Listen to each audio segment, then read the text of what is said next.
the Art of Decluttering podcast. We're your hosts. I'm Kirsty Ferrugia from Feels Like Home Professional Organisers. And I'm Amy Revell from Simply Organised. We can't wait to share with you all our tips and tricks to help you declutter and keep your home and family organised. If you'd like to engage with the podcast further, you can find us at The Art of Decluttering on Facebook. Let's get started. You've joined us for episode 61 of The Art of Decluttering. Today we'll be talking about decluttering and organising for teachers. Wow! Ashleigh Newman is the one that requested this episode. And I know that Ash is married to someone who is a teacher one day a week and perhaps a little bit more creative than organised. And I know that there are so many teachers that listen to our podcast because, do you know how I know? Because so many of our clients are teachers. Yes. So many of our clients are teachers. I think teachers in general fall into two categories. This is a mass generalisation, just putting it out Male there. and female? Haha, no. Old and young? No. Experienced and non-experienced? No. Private and public? No. High school and primary school? No. I could keep going forever. You could. No, hit me with it. Uber organised and uber unorganised. Yep. It's so true. And we never see the uber organised ones. Yes. I never have. Although I think this episode will still help the uber organised ones. Oh, yes, it will. Yes. Because this is not just for those beautiful souls who love our children dearly and pour all their energy into loving our children. I love how you say that. No, this is for all teachers, great and small. They're not animals.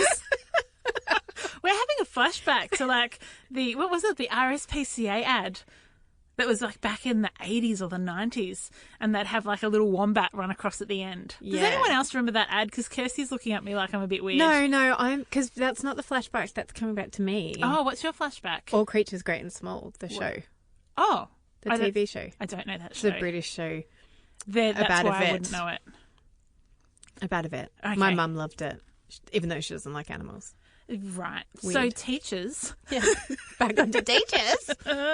So teachers traditionally have, teaching and the teaching profession, whether it's in primary school, high school, TAFE, university, have traditionally been a profession where you need to have lots and lots and lots of physical resources. Yes. So papers, books, references, folders of things. Like books, like reading books. Reading books. They take... And the other thing about teachers that is unique, and not so unique, is that their profession doesn't pay them very well. And so, as a generalisation, and so a lot of their resources that they buy come from their own pocket. That is teachers are very generous. Yes. To their occupation. Yes. So that's an added layer of, but I bought it with my own money. Mm-hmm. And I don't want to let it go because I sacrificed whatever to buy this resource for the children that I love that are not my biological children. Yeah, that's right. So really what we're talking about then is teachers of all varieties with all range of resources. And teachers love stationery traditionally. Yes. Traditionally. Stereotypically. Love stationery. Books, because pens, highlighters, boxes, folders, colour coordinated this, dividers, filing cabinets, you name it, teachers have it somewhere. Yes. As a gross generalisation. Yes. Generalisation. That's okay. Yes. We're generalising. Yes. So what we want to help you do is not feel like you've got so much stuff and yet not able to access what you want. Because I have had experience with teachers where we find something, like we're going through, say, a drawer, and they say, oh my gosh, I was looking for that exact piece of paper last term because I was teaching Macbeth and I couldn't find it. We have that with all of our clients all the time, no matter what their profession, no matter what their home, we have that. Yeah, the discovery process. Yes, that's where it was. I've been looking for it for years. And all the more with teachers, isn't it? Because most teachers have a brain that remembers, I remember I printed off a resource about that thing and I printed it and I thought, I'll use that again. Yes. Never to see that piece of paper again. Poor teachers. I know, it's such a big load. It is. But I'm so grateful to teachers because I am not a natural teacher. I'm not a natural, like, take a complex thing and explain it really easily. And I'm not naturally someone who can handle multitudes. Aren't we lucky that you're not a teacher teaching our children how to speak? I'd be making up my own Amy language. It'd be totally fine. And so, teachers, we honour you. We thank you. Here. We really do. You're amazing. We do. Amazing. And we want to help you to be more free to do the thing that you love by not being tied up with paperwork all the time.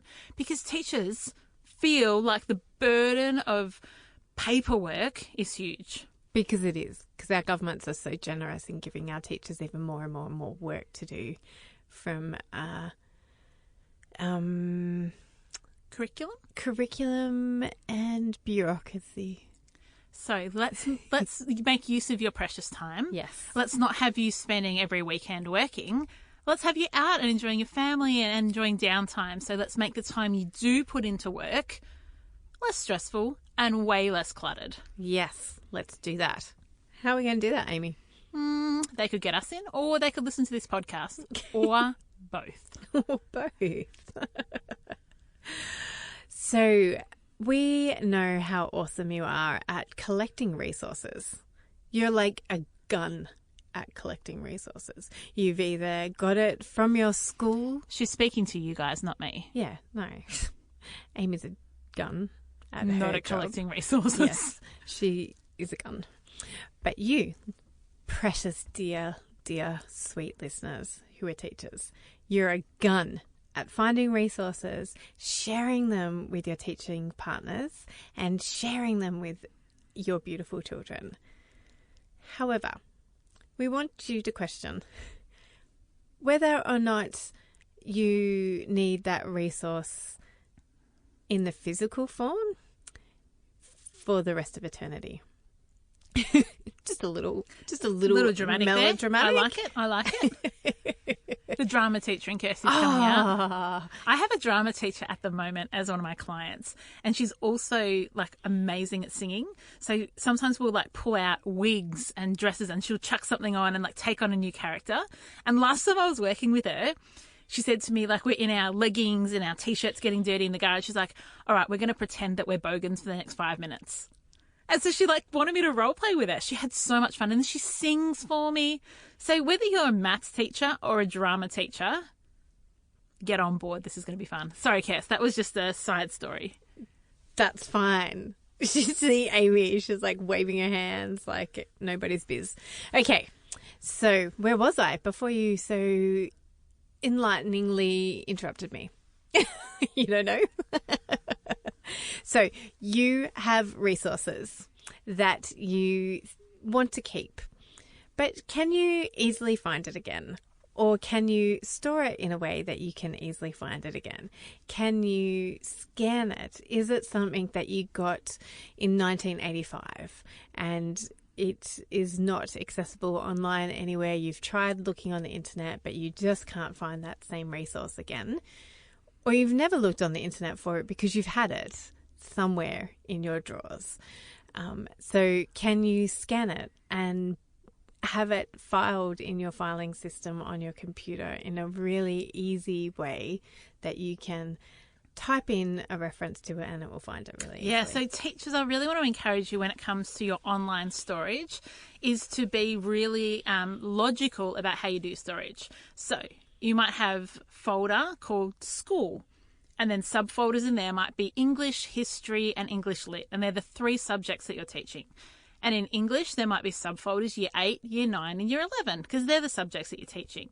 And then in year 8, you might have Macbeth, creative writing, and medieval poetry, because they're the topics that you're going to cover. And so by having things filed really easily and just file them there straight up, don't dump stuff on your desktop and think, oh, I'll file it when I get a chance. Make that logical, because you will thank yourself. Your future self will thank you when you actually have to go and find something. Google Drive is another friend of yours. Google Drive is awesome. Because you can just type in Shakespeare and it will find all reference to anything ever that you've ever got on your Google Drive. Not just in the headings, which is great. So yes. Even if you don't title things well, it's in the document, so they'll find it. Yeah, so it will find it. So They have minions sitting in all parts of the world just like searching your documents. That might freak some people out. Sorry. So that's another great resource, Google Drive. Yeah. Because you can scan things into that and have it there, and it will find things for you very easily. One teacher that I helped, this was awesome. My year 11 English teacher contacted me about 2 years ago, and I went and helped her at her new school to organise her English office. Awesome. So it was really fun working with one of my older teachers who I just adored when I was at high school. And something that we did, so I was talking about those folders and subfolders, we actually did that with her work. So we used containers that were colour-coded. So we had year 9 all in pink, year 8 all in yellow, and year 11 all in green. So everything that she had come in went into a yellow, a pink, or a green container. And with the green containers, there was one, we'll go to what we were saying, there was one for story writing, there was one for medieval poetry, and there was one for Macbeth. And so in those boxes was everything she needed to teach that unit. And then when that unit was finished, she could actually just put that box with everything in it on a shelf. And when she wanted to teach that again, just pull the box out. And it made it really easy for her because previously she'd been grabbing handfuls of paper. Oh, I need that folder, I need this little bit, and carrying them with her to class. So now all she needed to do is walk in, figure out which period was coming up, and take the one box that had everything she needed in it, and it was colour-coded. So really easy, maintainable, replicatable. And so that might be something that works for you if you're a high school teacher. Yes. I've worked with primary school teachers as well, and the national curriculum has changed things up a little bit. Not that they've changed necessarily, they're not stopping teaching fractions, for instance. I don't wish they But there's new ways of teaching it and new standards that they have to meet, and I don't really understand it all, so apologies teachers that I do not know the intricacies of your job, but that's good because I don't need to, because we know the intricacies of ours. Thanks, guest. So when I was working with them, though, it was really great. We went through, with this one particular client that I'm thinking of, we went through their whole garage, and it was years of teaching.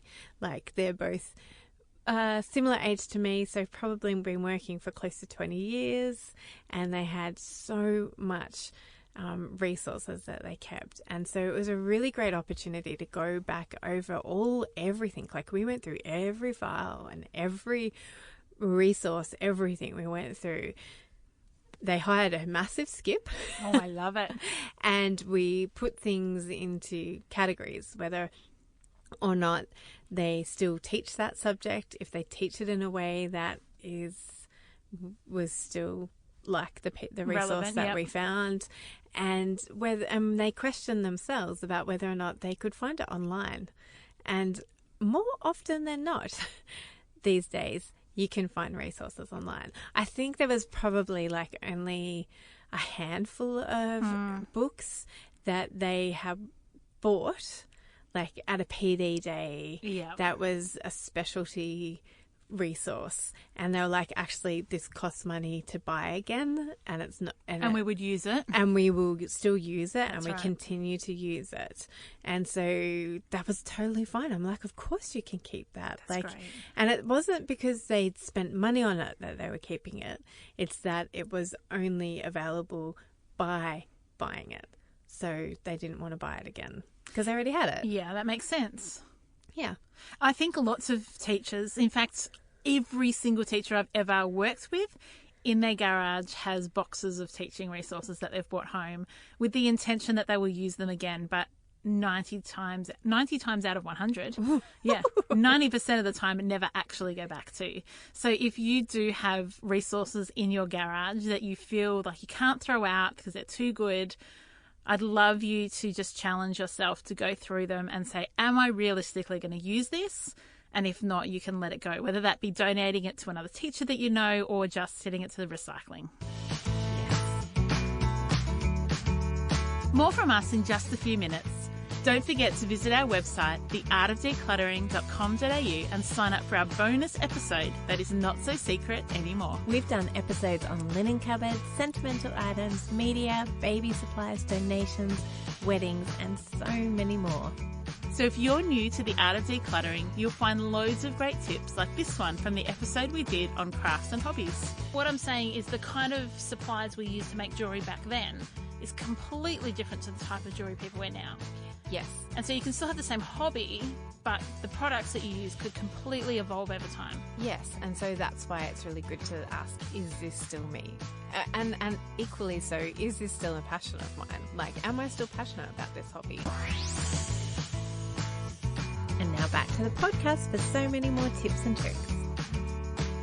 Because it's really hard. I know friends of mine who are kindy or had been kindy teachers for a long time, and then they moved on to different grades, and they're really hoping to get back onto kindy. So they're keeping a whole lot of resources for kindy, but they're teaching grade 3 or grade 5, so they're nowhere near the same type of resources. They're not picture books. And I know at our school, one of our teachers has got a whole kitchen, like play kitchen in her kindy room, which is prep for that first year of primary school. Foundations. Yeah, foundations, prep, Queensland, whatever you call it everywhere else. And so she's got a play kitchen, which is great in kindy, but if she moves on to year 6 next year... Probably not quite so interested. Yeah, probably not. Well, they probably do want to go back to playing with it so they can stop doing work. But if teachers have that kind of stuff, what if they just had one box that was like labelled grade 3? And so if you're not teaching that department anymore, put it aside. And then if in 3 or 4 years you still haven't gone back to it, cull it. Get down to really the important things. But one box is plenty if you're planning on going back and teaching a year level again. Or share resources and say to a teaching partner, hey, you're on grade 3. Would you like my resources this year? I'd like it back at the end of this year. Great idea. When we know what classes we're on next year, or and that way you're sharing resources. And you can even say to people, I don't know how this works, if it would work. Maybe it would, maybe it wouldn't. But you could go, hey, I've got a tub of year 3 stuff. I know you're on year 3. Do you want to give me $50 for it? Yeah. Like rent it out to them. Yeah. We've spoken about sell it on. Yeah, we've spoken about this type of economy before, where you can either sell it or rent it out for the year. It's a great idea. And, you've got to think in schools. I've worked in a primary school as professional organiser. They got me in to actually go and declutter the art room, some classrooms, the office, the resource room, the gym, the music room, the drama. So lots of different spaces.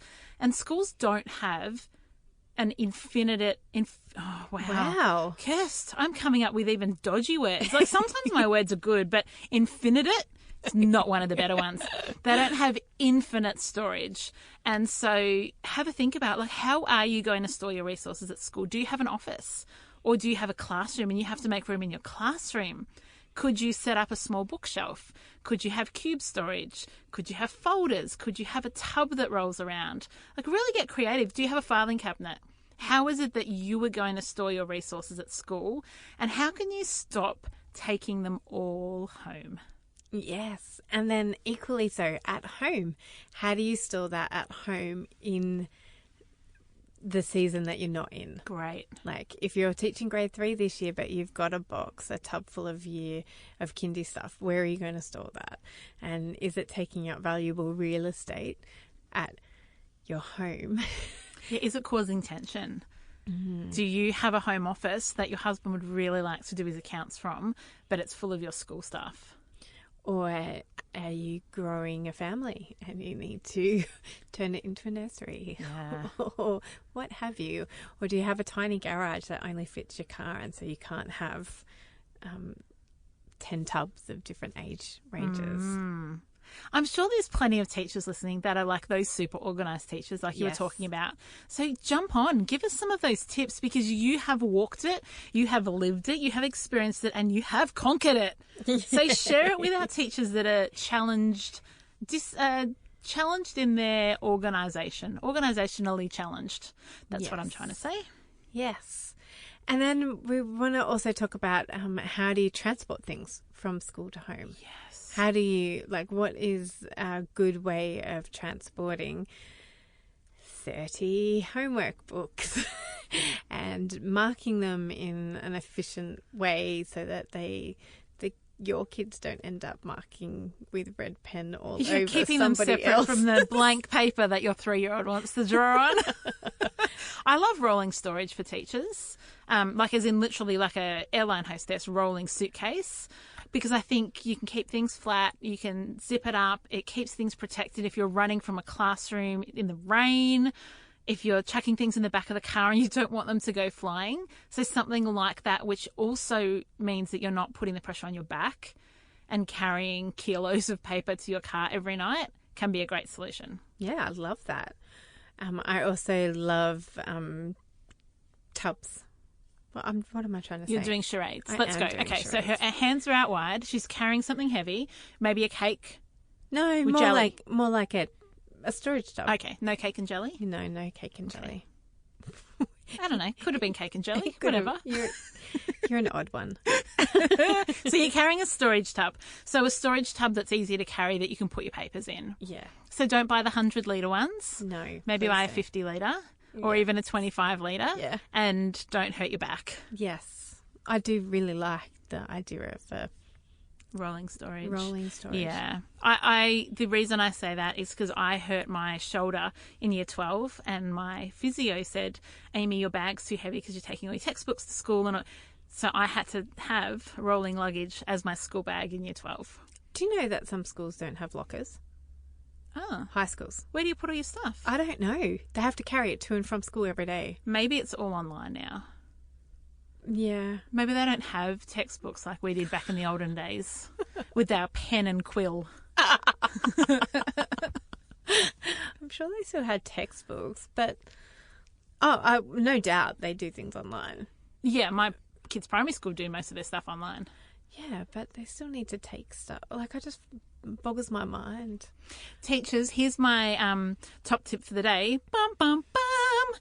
Please put a password on your phone and your computer, because once you get to high school, or even the high end of primary school, if a student can see your computer and can access it, you never know what they're going to put on there or what email they're going to send or what Facebook update they're going to do. So that's just my tidbit. Just lock that and keep your password private to yourself. Wow. What have your kids done? Oh, no, not mine, but it's been done. I'm sure it has. So another thing that teachers find challenging is end-of-year presents. Oh, end-of-year presents. I find it challenging as a parent. Totally. I just end up buying them consumables or an experience. So some years we've put in and we've all bought them like a red balloon voucher and said, go skydiving, do something awesome. But some years your kid really wants to buy your teacher perfume or soap or candles. Ugh. So teachers, what do you do? When can you throw stuff out? Is it too early to throw it out on the last day of school on your way home? You kind of just lob it into the skip as you walk out of the school? Or go to Vinnie's on your way home, Salvos, and donate them. Is that okay? The world's best teacher mug? Is it too early on the last day of school to donate that? Don't do it on the last day. Do it on the week before, because then I can come into the Someone will repurpose it for you again. I would love to know, could you guys jump on our Facebook page and tell us the best ever teachers' gifts?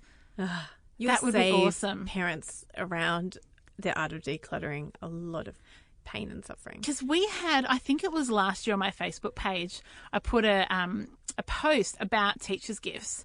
And I was going, what do you get? Do you get experiences? You get them a gift voucher, you get them movie tickets. And it got really heated. There were some people that were saying, that's disgusting. You should buy them you should get them something handmade by your children.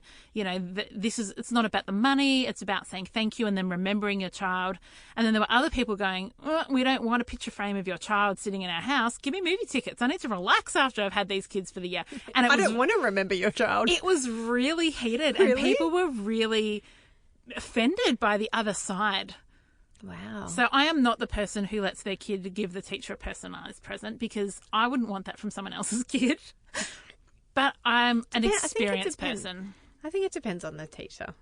Possibly. And it depends on the child. Like if they've got a really beautiful bond with that child, they may want to remember that child. So let's say, scenario, Emily is in love with her grade 1 teacher. She so is. There you go. Okay. Yes.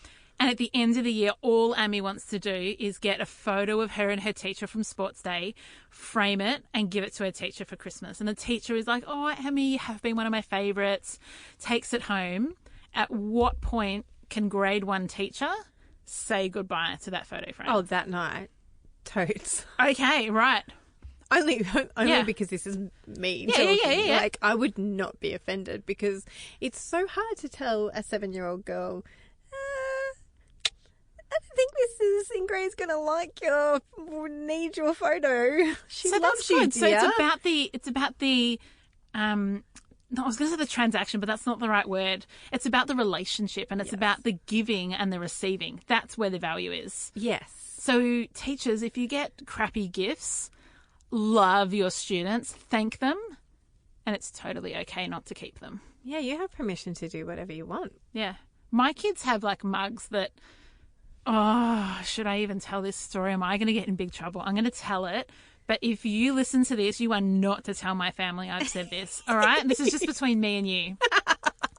A couple of years ago, my kids got these mugs from their great-grandmother for Christmas that had their pictures on it. Like, the kids love them. Love them. But my kids don't drink hot drinks. They just don't drink them. And last night, I was getting a cup of tea, and my son's like, Mom, can you use my mug? I'm like, oh, it's like those thick photo mugs Yes. that are horrible to drink out of. Yes. I was like, oh, honey, Mummy's going to drink from her teacup because I've got a fine china teacup. That's what I want to drink from.